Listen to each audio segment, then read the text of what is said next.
Hello, Alford Grant from Television and Radio Techniques. Today, I just want to have a conversation with you.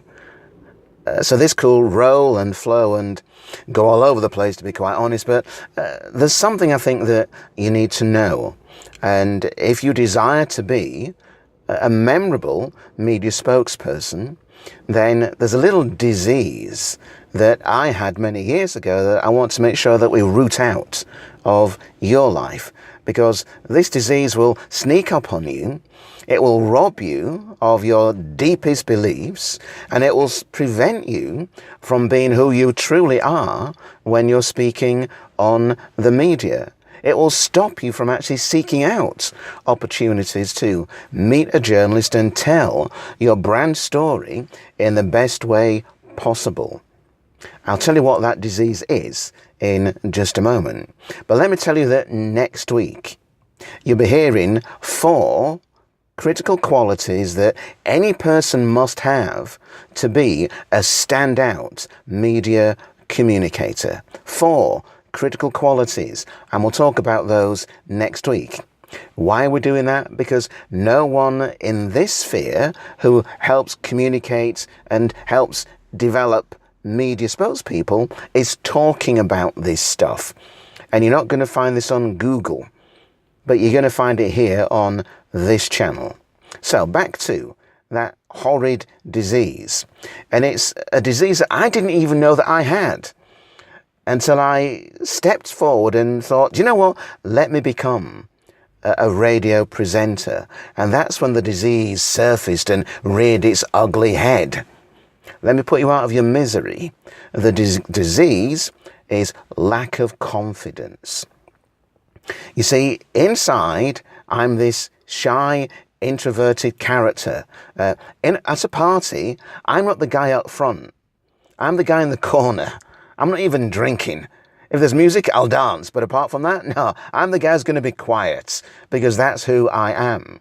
And deep down, when I joined the media, I didn't realize that I was this deep, shy, quiet, introverted person. But it robbed me of opportunities because it stops me from stepping forward and being the best person that I could be. And it was only when I took on board a mentor that she helped me overcome this disease, this lack of confidence, because you've got to face up to it. Because until you face up to it, no amount of media training will help you overcome it.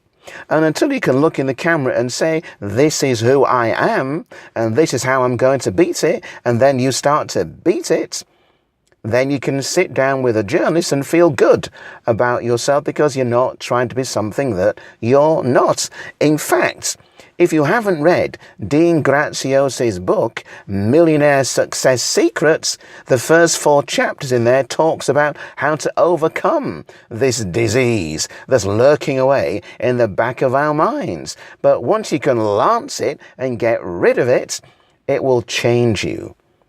So, lack of confidence, it won't be marked by education.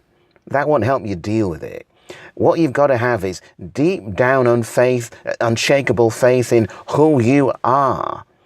And for me, I got rid of this through network marketing or affirmations. You might think, well, that's mumbo jumbo. It might be to you, but do you know what? It worked for me. But whatever's going to work for you, then deep down, you've got to work on this thing that's called lack of confidence. Start believing in who you are, because once you do that, the person you are, when you talk to your team or when you're talking to clients and your best customers, that person begins to show up when you're with a reporter.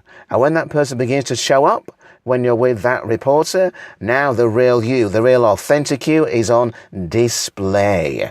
And suddenly you start feeling great about yourself. Your body language starts to fizz. The voice begins to soar. You begin feeling great inside, and you can't be held back.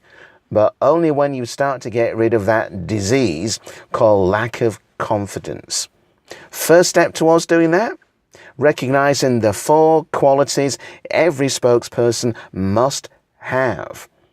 And we'll talk about them next week. Enjoy your weekend. See you next week. Bye-bye.